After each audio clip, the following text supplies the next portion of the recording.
Hello, everyone. Welcome to William and the Magic Box. Today on our show, we are going to have Andrew. Andrew is from Buffalo, in New York, in the USA.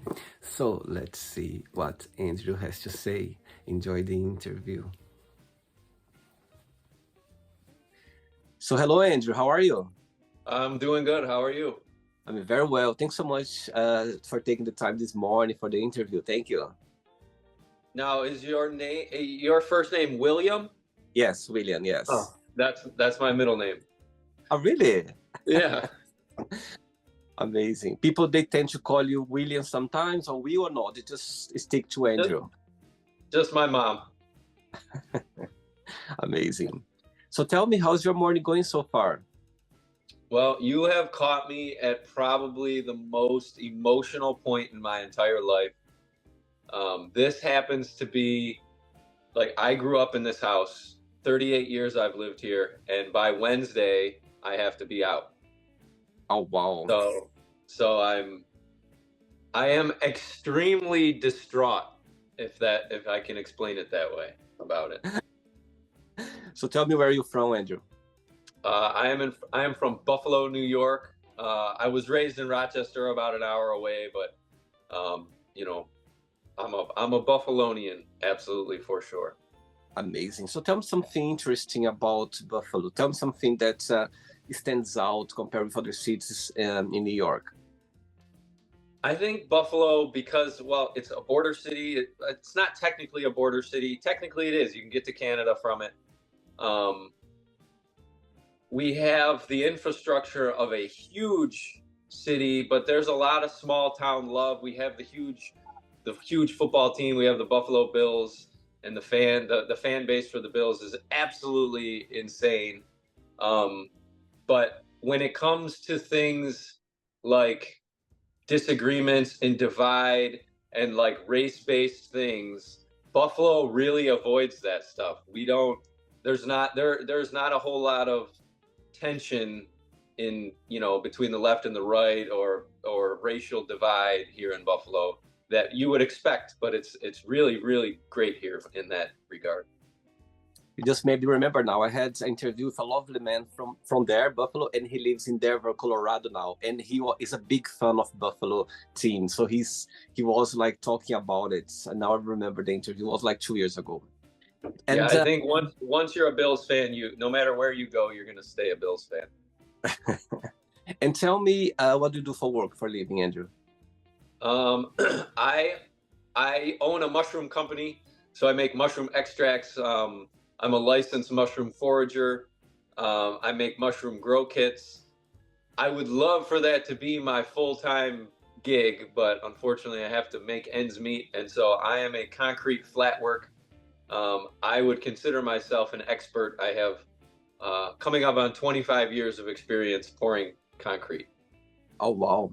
And of course, when I was checking your profile, I could see that a lot of your videos you spend a lot of time in the nature, beautiful places. My God, I was looking at the videos like what like you are so lucky to be around, nature in the way you express yourself, the way you are standing now. And I think it's amazing. So tell me, what's your connection with nature? You always been connected? My entire life, I have grew up my parents' early life. They were young parents. We lived in an apartment that just happened to have a forest in the backyard, and so I was forbidden from the forest, but I still went in there and just don't get me wrong. I grew up playing video games and stuff, but a lot of times while my friends were playing video games, I was in the woods building forts, and uh, and so I've always been in the woods. It used to be a policy of mine that I have to go in the woods every single day, no matter what. I had a dog for a while that we went in the woods every single day, regardless of the weather, rain, shine, snow, sleet, hail, whatever. We went in the woods. And um, I actually don't live in an area with great outdoor facility, Hmm. great of access. So I have to go find it. And so I have pretty much explored all of the trails in my general area. And with being forced out of my home in the next week, I bought myself a camper, an RV, and so that's going to be my next phase of my life. Is I'm going out to find other forests, other places. Amazing. Okay, so during the interview, I'm going to explore a little bit more about your life and also about your journey so far, okay? Sure. Andrew, are you ready to go on a beautiful journey through your memories in life and share your point of views? Amazing. All right, welcome to William and the Magic Box. So I have here my best friend full of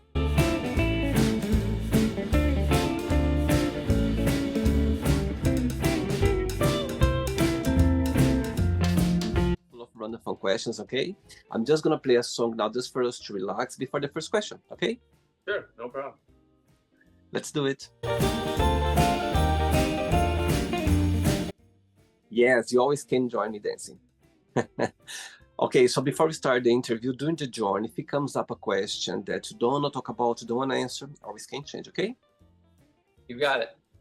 First question for you is, who has been the most influential person in your life and why?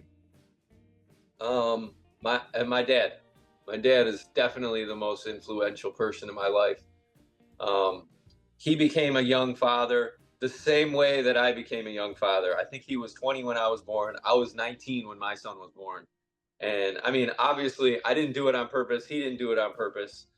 And growing up, a lot of stuff about my dad, I have very masculine He-Man uncles. I do. And so a lot of the things that I looked up to my uncles growing up, I thought was strength. And then my dad, I thought was a lot of weakness. But as I got older, I realized all of the things that my dad displayed was strength. And Wow. all of the things that my uncles were displaying was really weakness. And, you know, it obviously took time, but he knew that I was going to be the one he knew that I had to figure it out. And so it's the same thing with my son. I know my son's going to have to figure it out. You know, he is 18 now, Wow. and everything that my son is doing and the way I treat my son is an embodiment of my dad and how he treated me.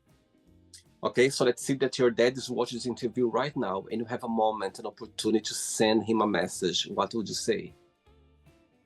I would say that he doesn't know this, but he truly, and don't get me wrong, my mother is lovely, lovely, but my dad truly is my light. Like, he's the guy,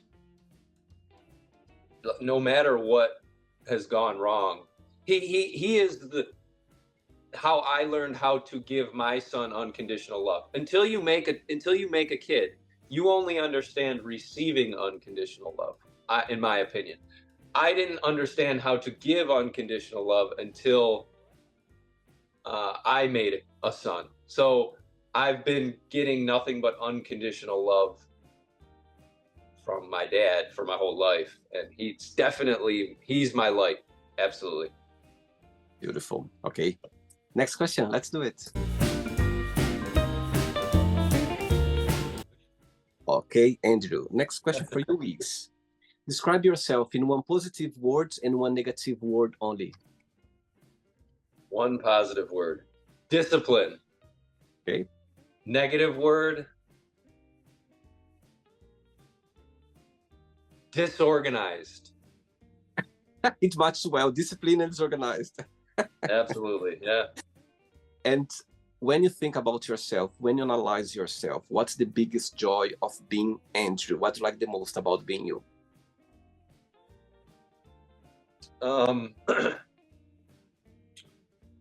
Generally, when I try something, I'm really good at it. Mm-hmm. In so many different fields, I think like my starting point of skill level in things is usually really high.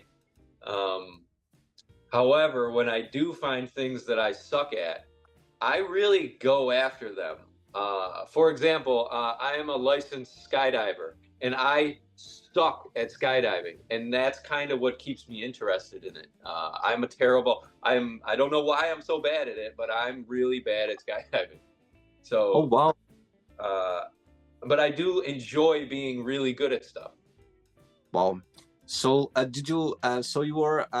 How many skydive have you done? How many attempted? Do you know, or you never? I have 130 jumps. Right now, I have a shoulder injury that's keeping me from skydiving. So, Oh my God! Tell me the very first time when you've done it. That's you're never gonna forget. all right, okay. So first you have to do 3 tandem jumps where you're attached to somebody. But then you do like a little bit. You do like a little ground school, they call it. It's like a class kind of thing, and you kind of meet the instructor. You meet the guy that you're going to go with for the first time, and you get comfortable with him, but you still haven't done a skydive by yourself. You meet this guy, you're training on the ground for a whole day, and finally you get in the plane, you fly up to 14,000 feet, you're scared to death. You know, the door flies open, you realize, okay, this is real, this is going to happen. You leave the plane, and on the very first jump, he never lets you go. He's holding on to you for the entire time. Wow. But you don't realize that as soon as you reach back and you pull your pilot chute, you're going to watch your instructor keep falling. You're going to be under your canopy. You're a mile in the sky. Literally, you're 6,500 feet up, and you are alone. You're all alone. There's nobody to help you. So you have to get to the ground on your first try without dying. And that is what I will never forget. I wasn't really terrified until I opened my parachute, saw my instructor keep falling, and now I'm like, oh my God, I am all alone and I have to do this by myself. So that I'll never forget. That was unbelievable. And how was the land? Did you land well? Yes, landing again. It was another thing that, like, I never biffed a landing. I pretty much landed on 2 feet every time through all of my training. Oh wow, beautiful. Next question. Let's do it. Andrew, before the next question, tell me a little bit about your business, of mushroom. Tell me how everything started and what's the biggest joy of it. So, being that I was always in the woods all the time, I was always in the woods. There became a time where, for some reason, I just started snapping pictures of mushrooms all the time. I just thought they were cool. I wasn't doing anything with the pictures. Just like if I saw something I never saw before, I would take a picture of it. And then I went. I had a girlfriend at the time. Her and I went on a little vacation. You know, some time passed where I was very deeply involved in growing and just learning, reading, traversing the psychedelic space.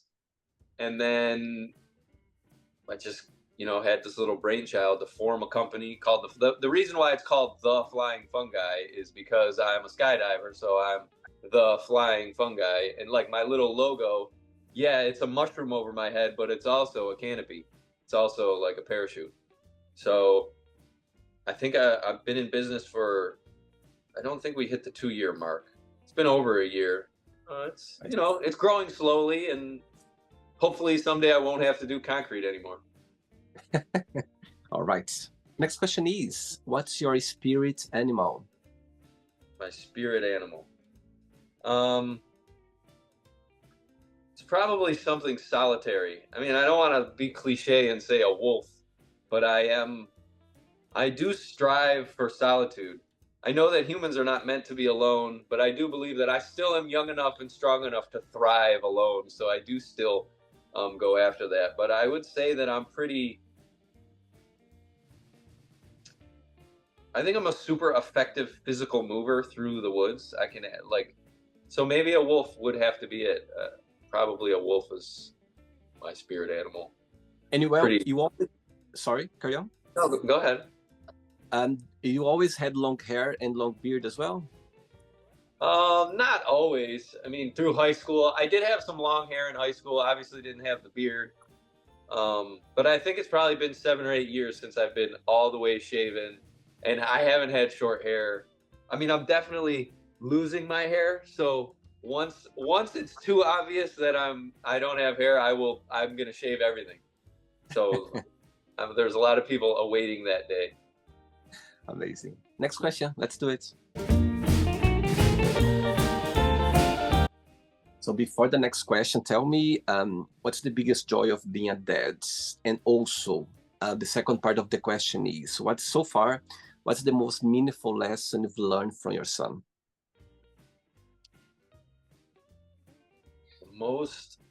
I mean, I think parents forget that you only have a little kid for like 4 years might even be too long of a little kid, but you can't count 0 to 1. So you got like 1 to 4 years old. They're little kids. And it really only like 2 to 4 you can actually talk to them, converse with them. I wish I would have appreciated the little kid a little more. I wish I would have, I mean, I spent every weekend of my life with him, of his life with him. But I would say the joy now is watching him become the man that I literally personally influenced him to become. Parenting isn't as hard as parenting is. Kids are stupid. They only know what you tell them. The kids are smart and intuitive, but ultimately they're stupid, and so you control what goes into their little sponge brain. But watching him now, having a job and going out and buying his own car and putting it on the road and those things, and watching him become a man is probably the most joy. But I'm far enough along in parenting to be able to experience that. There's still a lot of people that, their kids are 7, 8 years old. I'm like the only guy my age that I know that has an adult child. I did this super early. So I appreciate that aspect too, that I'm 38, my son's 18. Like, we hang out and we're so close. We're super close in age. And now that he's an adult, I feel like I can relax and sort of like grow down instead of grow up. So we'll probably meet somewhere in the middle with age.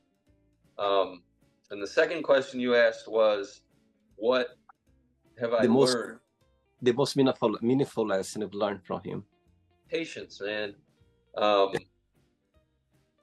He struggled. He struggled in school, and I was like the homework Nazi. I was the schoolwork, and I realized that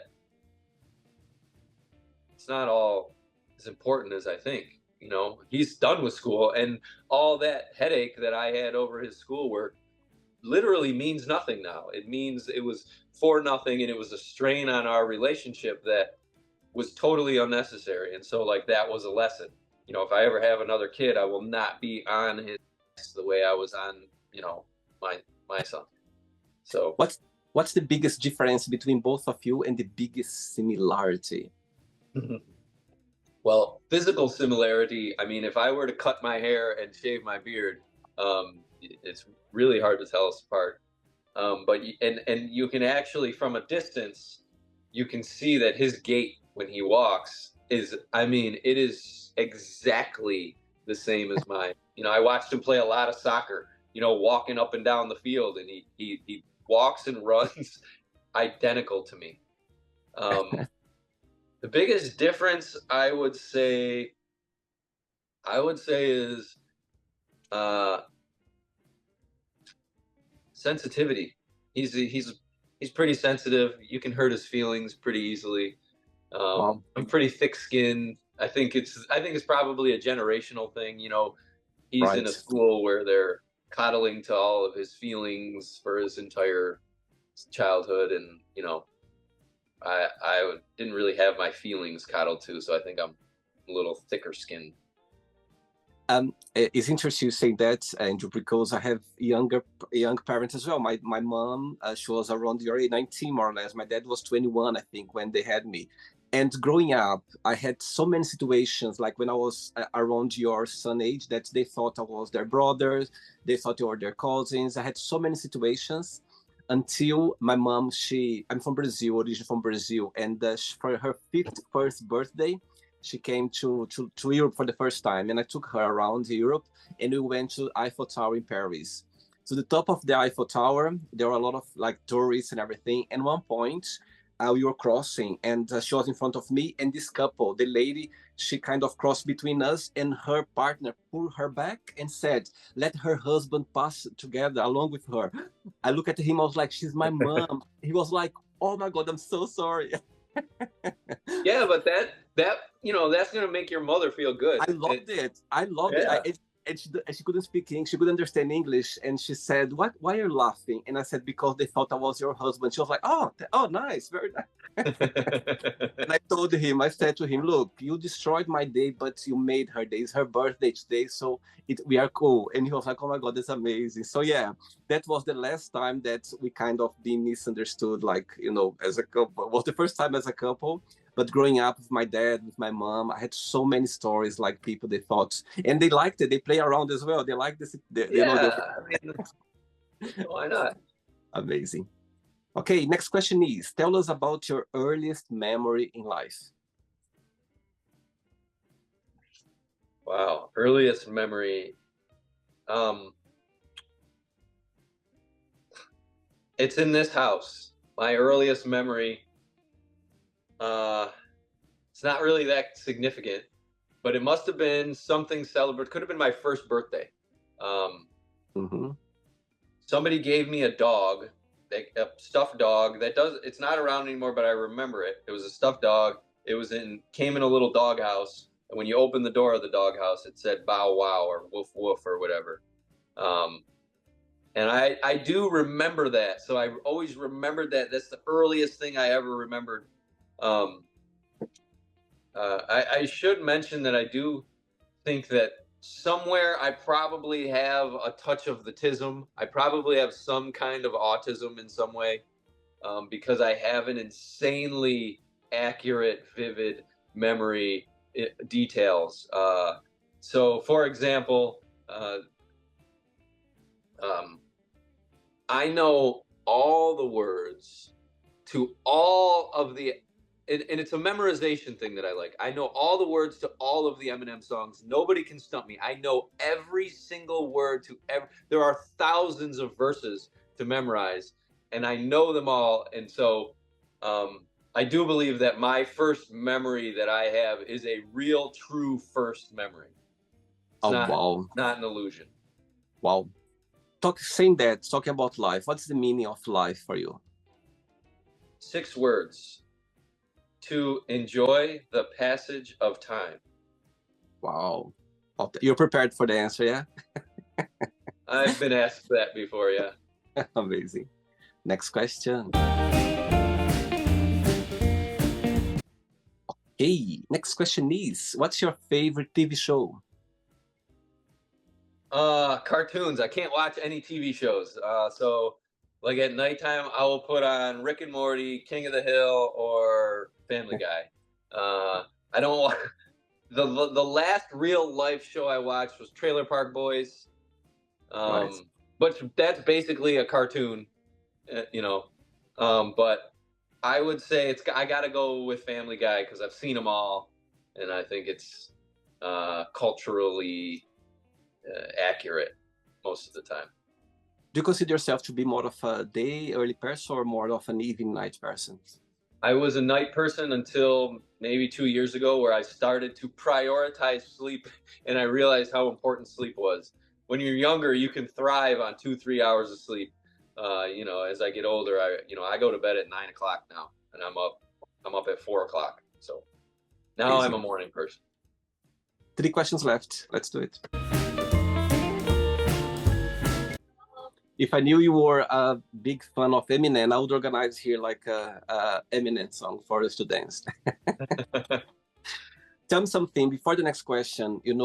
Again, back to your TikTok page. When I was checking there, so people who visit your page, people who somehow come across like I did, what's the message behind that would you like people to take with them when they watch your videos? I've seen so many, like, you're changing your swim trunks, you're kind of around with your camera. There is a message behind it, like people to take with them. Well, unfortunately, the real message probably would get me censored and completely banned all the way. So the message is like, I want to push the algorithms as hard as you can. You know, I'm very anti like establishment, but you can't be anti-establishment on the internet, or they just take you down. You know, they control Yeah, what you say. Um, absolutely. I would say freedom of speech is probably the most important uh, Okay. element of governance. Um, and so when my speech is controlled, it hurts me, and it hurts my business, and it hurts. And so unfortunately, because of the way my speech is controlled, I have to put everything in one place. So I can't have like my page for fungi, my page for skydiving, my page for hiking, my page for, you know, concrete. I have to include it all in one. Right. Um, so all of this is mostly just to like, oh, that's like to get clicks, you know.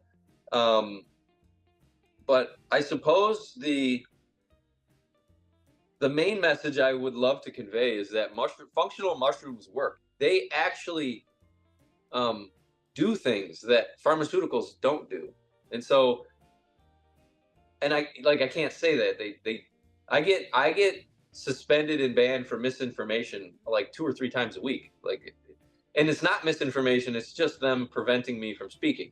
You know, I see. if you're a big pharmaceutical outfit and you have the means and the motivation to shut people like me up, you're going to do that.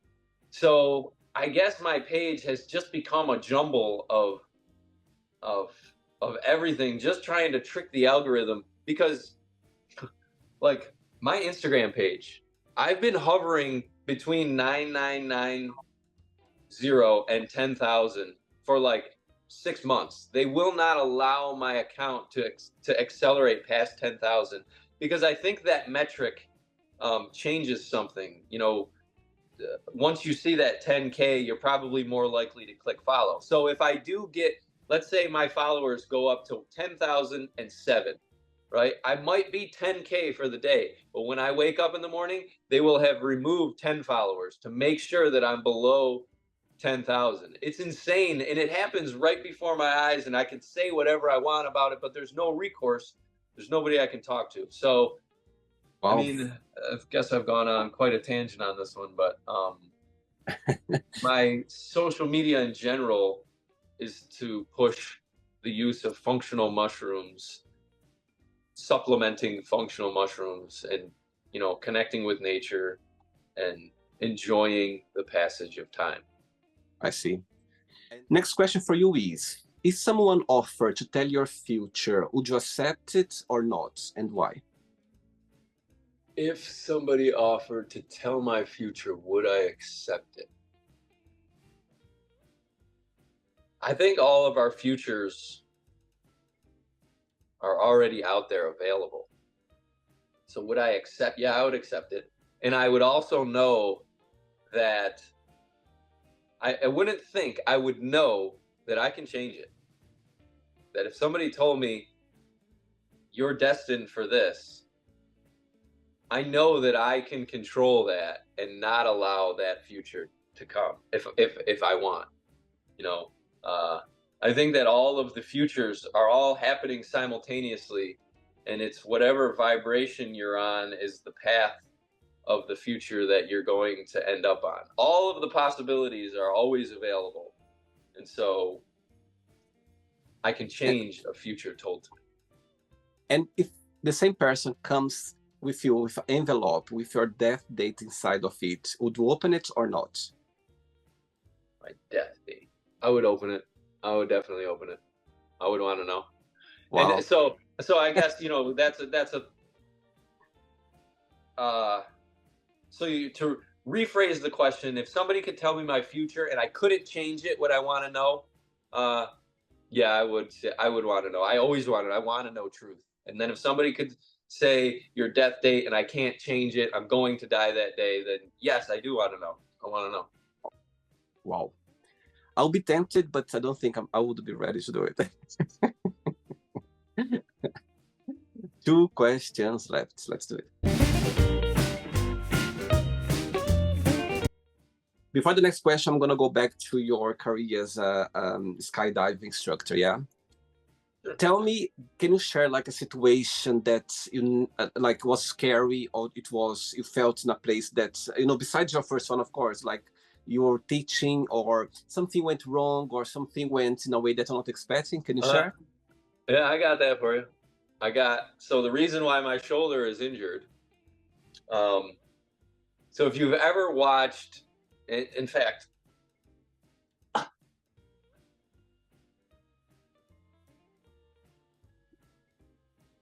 so this is my rig, right? This would be on your back. This little thing is my parachute. That's what you pull. This is a cutaway, and this is your emergency reserve handle. Okay, so here's what happened. Imagine you're watching a skydiving video, and sometimes the guys, they're outside the plane. They're on the outside of the plane, and they're like holding on to it. So, two friends, they are on the outside of the plane. Now, remember, I said I suck at skydiving. So do these two guys. We all suck. None of us are even allowed to have cameras yet. So we're just noobs. They are on the outside of the plane. I am on the inside of the plane. I have one guy's chest strap in this hand. I have the other guy's chest strap in this hand. It's a 1, 2, go. We go. Within 1 second of leaving the plane, I realize that I'm hurt. I don't know how bad I'm hurt, but I realize I'm hurt. So somehow they must have split apart. I didn't let go, and my shoulder got ripped out of its socket. And, that's my fault. I should have let go of him. I didn't. I didn't realize how bad I was hurt. Now we're up at 14,000 feet. Again, we suck. So one guy, the heaviest guy, we lose him. That's a pretty typical thing that happens. It's hard to stay falling at the same rate. And once he's out of our range, he goes into a position like this and flies away from us so that we're not near each other during opening time. The other guy and I, we finished the skydive. I didn't realize how much trouble I was in. And the rule is, you plan the skydive, you get to a certain altitude, and you turn around, and it's called tracking. You move away from each other so you don't open up, so you're safe distance apart. We finished the skydive. We're looking at each other. We're smiling. As soon as we let go of each other, he's not supporting this hand anymore. Now I realize how much trouble I'm in, because it's like paralyzed. It's just flopping. It's doing nothing. So I bring it in. I bring my arms in. Now I'm flying faster. So with my arms out, I go like 117 miles an hour. With my arms in, I do like 140. So I'm going really fast. Now, I want to open my canopy at 45 or 4,000 feet. A lot of guys go lower, but I'm comfortable at that altitude. So I realize I'm in trouble. I go to reach back, right? And this is the bad hand, and this is where the handle is. And my hand is back here, but it's like paralyzed. And I'm just slapping the handle with the back of my hand over and over. I'm slapping it. I'm looking at my altimeter. I'm at 4,500. And you only have a few seconds to try, because once you put a hand back here, you're off balance and you start spinning. So I have to go back to neutral position. And I'm like, I really am in trouble. Looking at my altimeter, getting lower and lower. You lose about 5,000, or every 5 seconds you lose 1,000 feet. So at 4,000 feet, I'm about 20 seconds to splat. Of course, there are other safety measures. I'm not going to splat. There's this thing. Basically, if I get knocked out, even if I get KO'd in the air, this thing's going to fire a reserve, so I won't hit the ground. So I'm not going to die, but it's still scary. So I'm reaching back here. I can't get it. I can't turn my hand around to grab it and pull it.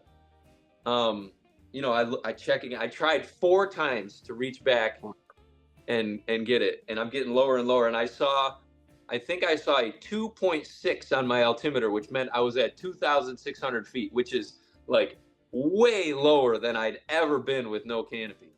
Also, I should mention that when you open a main canopy, your regular canopy, it's designed to open nice and slow and comfortable, so it doesn't snap open and so you can do 5 jumps in a day without getting hurt. But a reserve is designed to snap open and save your life. Also, if you if you use your reserve, typically you're not using it at terminal velocity. Typically what happens is you throw your main up, there's a problem with it, you've slowed down significantly and you cut it away and then you pull your reserve. So you're not traveling at terminal velocity. I was traveling at terminal velocity, couldn't do anything with my main canopy. 2,600 feet, I realized, okay, I'm going to have to pull my reserve, which is a chest handle, but I only had one hand. So I pull the reserve, and it is, now I was a hockey player my entire life. I played high level hockey, small guy. I got crushed a million times. Like, I took hits like you wouldn't believe. This hit that I took opening that main canopy was 1,000 times more intense.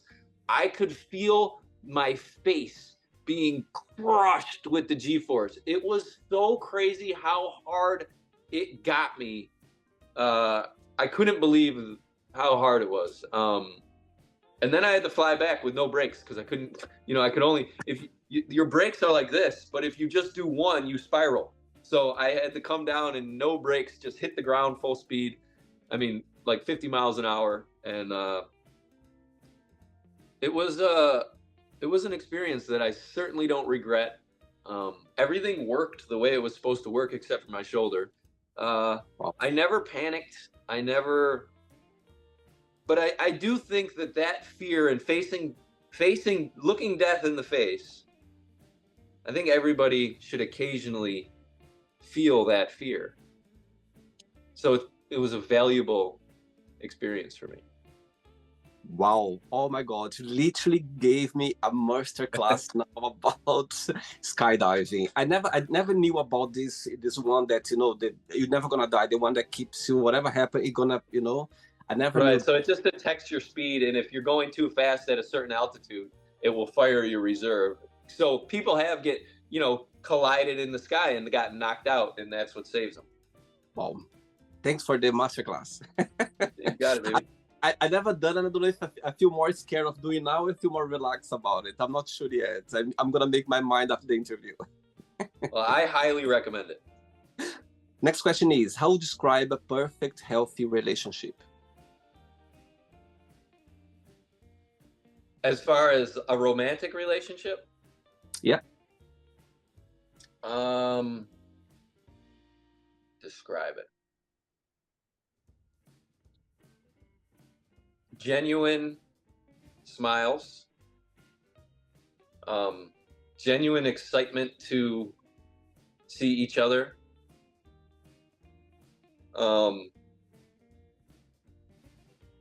I have had healthy relationships, and I have had unhealthy relationships, and I've had healthy relationships turn into unhealthy relationships.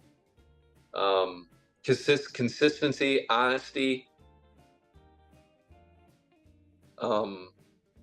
matching moral compass. I think you have to have a matching moral compass.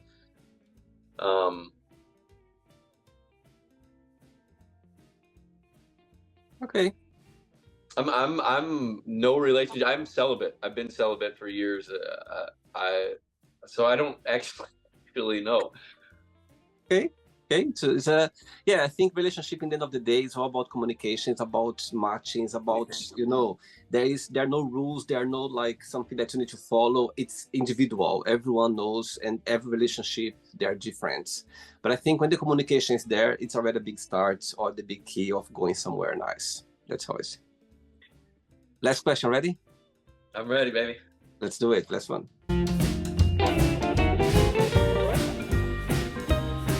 Okay, last question for you is, what's your most embarrassing moment?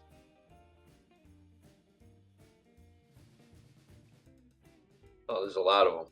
The most embarrassing, okay, so 9th grade, again, this was me thinking I'm the man. I was good at things. And so I joined ski club with no experience, which is where, we go to a ski mountain and we all go skiing after school.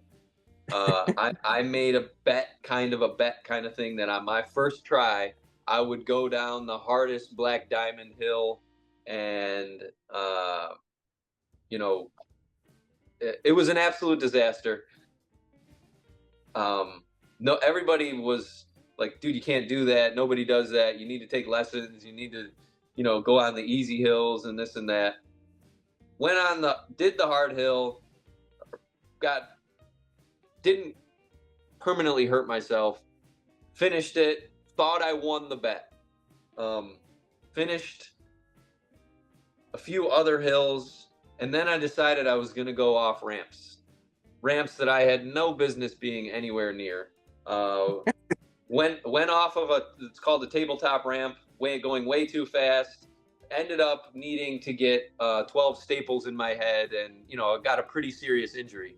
And so the embarrassing part was, after all that trash talk I did, was getting back on the bus with my head bandaged up and blood everywhere, and also my all the skin on the bottom of my face kind of got torn off. So that was super embarrassing, to be sitting on the front seat of the bus, with everybody getting on the bus, walking by me, kind of like, serves you right, man. I thought I was definitely embarrassed and scarred with that, for sure. 2 questions. The first one is, have you ever tried again after that? Or yeah. Not? Yeah. I pursued it a little further. Yes. See. Kept getting hurt though. Not badly, but I guess. Right. And the second part of the question is, how about your shoulder? I didn't ask. It's okay now after the skydive situation, or you're there? You would think it would be okay. I did the same thing 2 more times. So I had 2 more experiences where I dislocated my shoulder in free fall. I am now, maybe in the last 2 weeks, finally coming to terms with, I might never skydive again. I might have to come to terms with that. This is something, it's not, so I had to use my reserve on the first try, but I had this thought, what if I had used my left hand and reached all the way around and grabbed it out backwards? And so on the other 2 times, that's what I did. So, I reached all the way back and pulled out it backwards, and, so I didn't have to go to my reserve. But as confident as I am pulling with my left hand, I still don't want to dislocate my shoulder anymore. I really need it to pour concrete. I see. Okay. It's not the end yet. Let's play now the word association game, okay? I'm going to give away some words. Just tell one word that comes to your mind. Quick thinking, okay? Okay. Let's start with money. Green. Fear. Red. Life. Happy. Family. Love. Religion. Unity. Love. Energy. Sex. Energy. Somehow I knew you'd say that. Politics. Energy. I'm joking. It was going to be another color. I was going to say, it was going to be more than one word. I was going to say puke yellow. Okay, not a problem. Friendship. Pine trees. Desire. Smooth. Regrets. Red. Success. Twins. Interesting. Wish. Genie. Happiness. The Fonz. One word for Buffalo.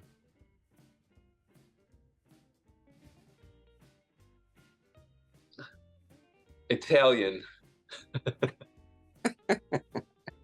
There are a lot of Italian. The Italian community there is big. Oh yeah. We even have. There's even like a Buffalo accent that is mainly perpetuated by Italians. Sometimes people who are not Italian end up with the Buffalo accent, and it seems weird because it kind of seems like it has to be an Italian thing. I don't know. Interesting. One word for USA. Dire. Okay. Skydive in one word. Fun. Meditation, one word. Bath. And the last one now, the fly and fungi. Did I say right the name of your logo? Well, it's a play on words. You know, fungi. It's supposed to be fun guy. You know, like I'm a fun guy. You know. Okay, so let me do it again. The flying fungi.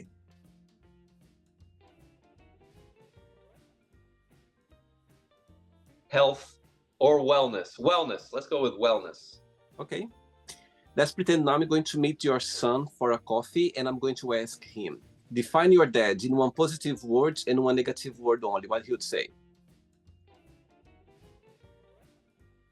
Supportive. As a positive? Word. Supportive is the positive. The negative word is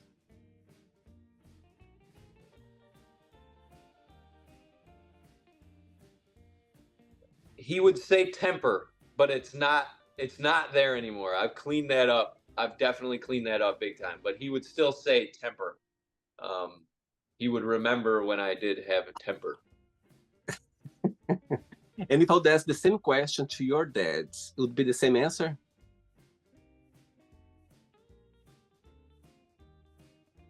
No, I think my dad would be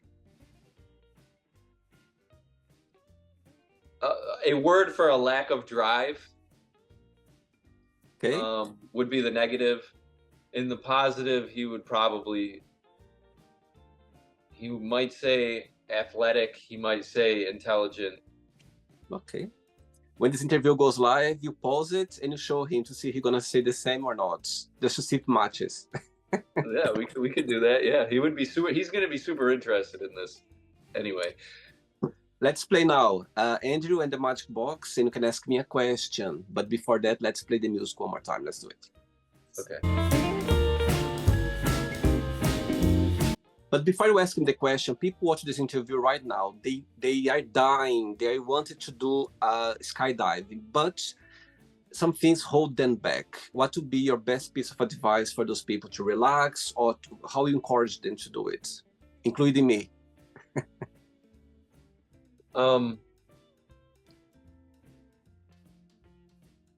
It's a super interesting, like, display of fear. Because you even doing it over 100 times, there's still fear. The flight, I struggle on the flight. Like, I'm anxious, I'm scared while the plane is going up. I don't like the feeling when the door opens and all of a sudden all this cold air comes in, and I'm stressed out. But the moment, within 1 second of leaving the door, all the fear is gone. So it's such a stimulating experience that even if you're feeling intense fear, once you're falling, it's impressive how fast it goes away, and there's no more fear, because it's because you're already in the thralls of it. You've already left, so there's nothing, you can't do anything about it once you leave. So I would say, like, you have to let it happen. That would be my advice, just let it happen. Okay, you can ask me a question now, Andrew. My question for you has got to be, okay, the question for the interview is, in the UK, what is the overall feeling towards, like, is American politics a big joke in the UK? Or do you have real supporters of our insane politicians? Good question, actually. I never thought about that, and actually never asked this question before. You know, it's interesting because I think, from my experience, you know, I've been in London most of my life, being here almost 20 years. And I think since the politics, you know, when what's happening now in the US. People, I think it gets the attention of people, but I don't think they express themselves. You know what I mean? They make jokes, or they go like, "Oh, it's always happening this way." You know what I mean? I've seen people making comments about it. I don't see support, but I think people, support. I think they might support one or another. Yeah, I'm sure they might, but I don't think they dress the t-shirt. They put on the t-shirt. They just say, they make a comment, and they carry on with their lives. And of course, they are waiting, including myself as well, waiting for the results, or I've seen people literally like, it's a comment of a break. It's a topic of a lunch break. It's a topic of with a friend. Just it comes up somehow, but I think it's just a topic, and suddenly you just talk about something else. But I think people, they more than ever, people, they are involved as well somehow. They are, in the end, that we are expecting to see the results in the end, and somehow they're going to celebrate, or they're going to make a comment, but it's not something. I think the way they see here is a totally different way. However, when the politics here, when the election is here, I see much more movement. I've seen people literally embracing and expressing this and that. But I think nowadays I've seen a lot of people talking about the politics right now, the what's happening in the US right now. Did I answer your question? I hope so. Yeah, I mean, it certainly is going to have an effect on the whole world for sure. Yeah. I think a lot of Americans are really sick of it, and we're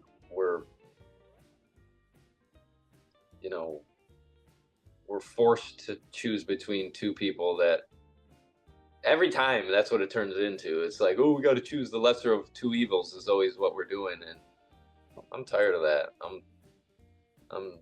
By the way, in the US, is a must to vote or not? You can just no, you don't have to. You don't have to. Okay. And like, okay. I think it's kind of. There are a lot of people that are probably so frustrated that they just don't even want to vote. I see. And I understand. I totally empathize with that. But the color of your the color of your swim trunks. You want to say something about it, the police, or no? It's just a coincidence. I always. Oh no, that has no. That's not blue red. I'm joking. I do like to look at the analytics of my videos of what actually the green underwear seems to be the one that if you look at the analytics of videos where I'm wearing green seems to be the one that gets the most attention. Interesting. Interesting, yeah. Interesting.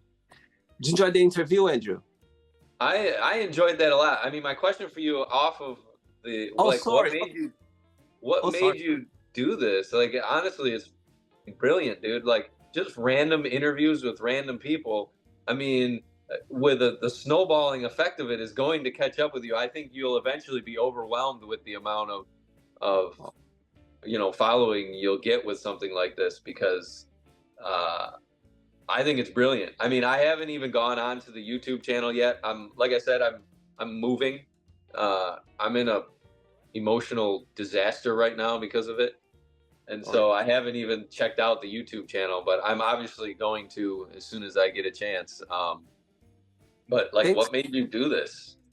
By the way, thanks again for the kind words. Thanks so much. I think 2020, when the world went upside down, before that, I was already thinking about doing something on YouTube where I could connect with people, I could express myself. That's the feeling I have, because I'm sitting exactly like you. That's the feeling I have after 5 interviews. I go like this, and I go like, oh. Anyway, back to your question.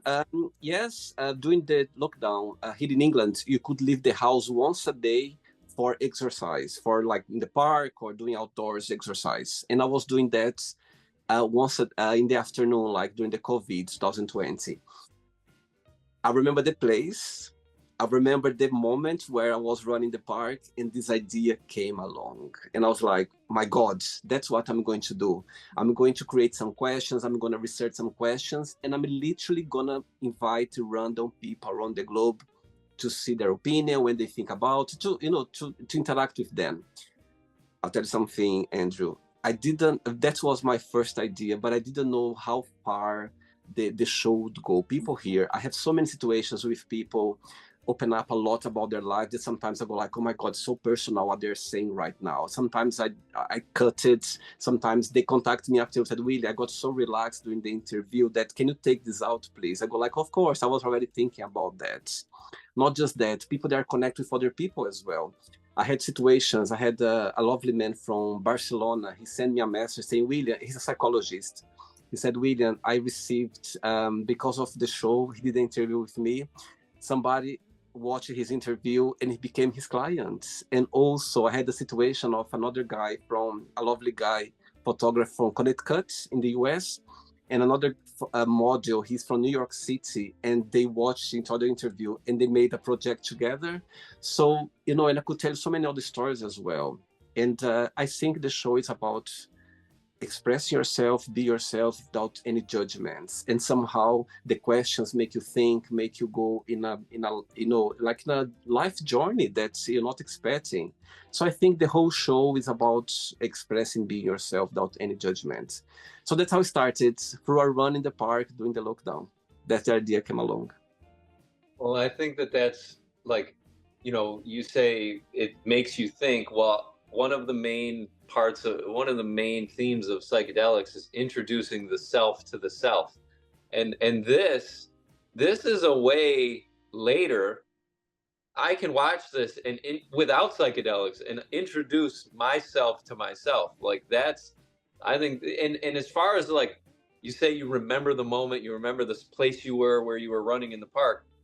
Like, dude, that is definitionally manifestation. Like that's why humans are creators. Like you thought of an idea and it was just in here, it wasn't anywhere, and here it is manifested in physical space, and it's happening in real time. Like that is literally manifestation. So nice job on that. I've got goosebumps now saying that. Actually, thanks so much. I think I totally agree with you. I think it's about manifesting. It's about you putting your energy out there. And imagine, I had over 1,300 interviews already on the show. Imagine connect with so many people around the globe. I have no idea how many energy already being on the show. I think it's great. Thanks so much. I was about to ask you to say, I was about to ask you to do a positive message, but you just said right now with your message about manifestation. Keep in touch, okay? Thank you, man. This is great. Honestly, William, this is awesome. It was super nice meeting you. Keep in touch. You know, let me know how I can help in your whatever, you know, with what you're doing. And I will always remember, you know what I mean, the masterclass of skydiving. So many people here, but never one, you know, is skydive instructor, and it just made it left your signature in the magic box for sure. Thanks again. Okay, take care. Cool, man. Much love, brother. Talk to you. Bye. Peace. So, did you like the show? Don't forget to give a like, share it, and also don't forget to subscribe to the channel. And if you'd like to be part of the show as well, first, subscribe to our channel, and after that, just go to our website, www.williamandthemagicbox.com, and send us a request saying why you'd like to be part of the show. And I see you there. Bye bye, see you next time.